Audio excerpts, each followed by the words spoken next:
Hey guys, this is Tag Lego, and today we have something very strange to look at. So, I was cleaning my room today, and I found these sticker sheets. There's two of them right here, these Harry Potter sticker sheets.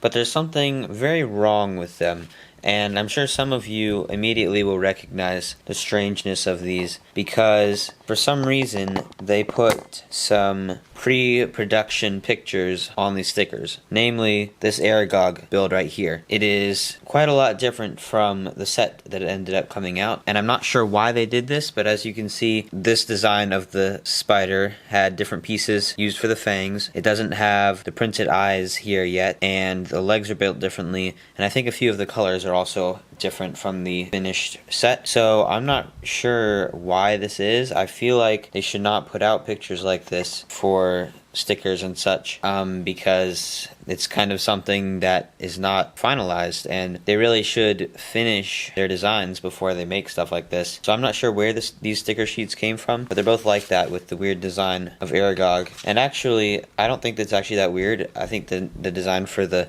mouth is quite nice, but it definitely is not finished, and they should have finished it before they put it on the sticker sheet. So you guys tell me if you know where these sticker sheets came from. Let me know, and also let me know if you see anything else on here that was not finalized. I don't see anything in particular, but it's possible that some of the face prints were different. I don't know if any of you guys have these sticker sheets or have noticed this problem before. And if you've seen problems like this on other Lego merch where it has a pre-finalized set image or minifigure image, let me know about that as well. And I will see you in the next video. Remember to like and subscribe.